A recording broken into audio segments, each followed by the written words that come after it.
James Lockhart used to be in charge of regulating Fannie and Freddie. He's now vice chairman at W.L. Ross, and he's here with us in studio.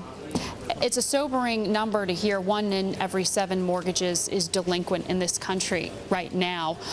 What are you seeing at W.L. Ross right now? I mean, where do you think we are in the housing crisis?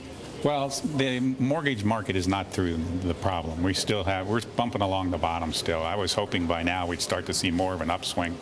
But with 25% of the mortgages in this country underwater and so many delinquencies, it's going to take another year or so to work our way out of this problem.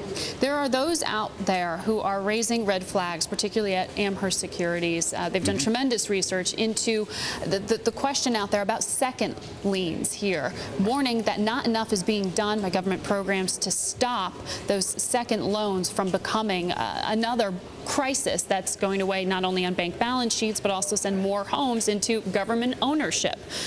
How concerned are you about that? Well, certainly I'm concerned about the whole mortgage modification process.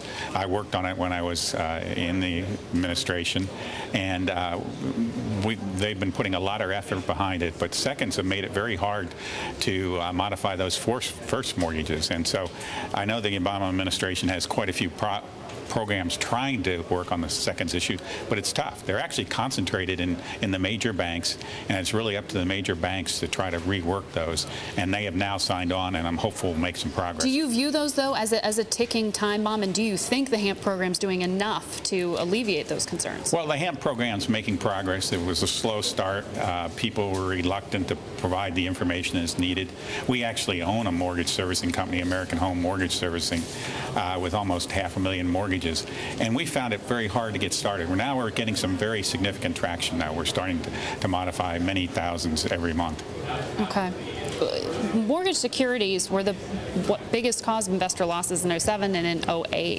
This week, we're looking at financial reform in Washington ramping up, perhaps getting to a vote. Is it truly reform without addressing the GSEs and the mortgage market? Well, there's a lot in this bill, maybe almost too much already.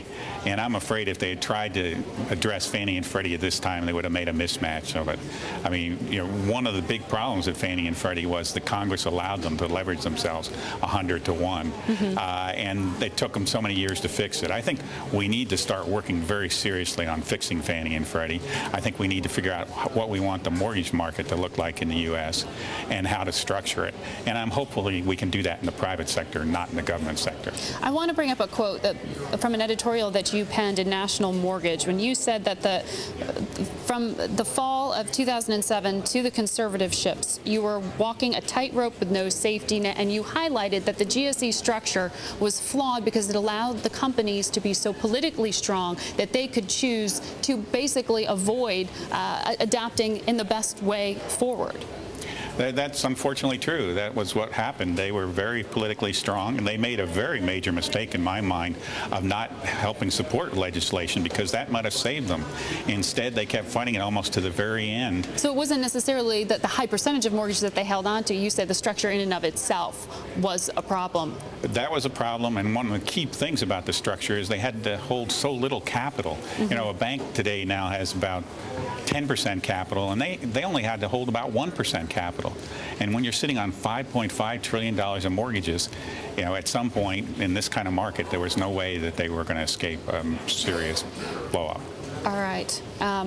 We do have to hit pause and leave it there as we continue to track this really important issue. Stay with us here on In Business. Thank you so much. Thank you.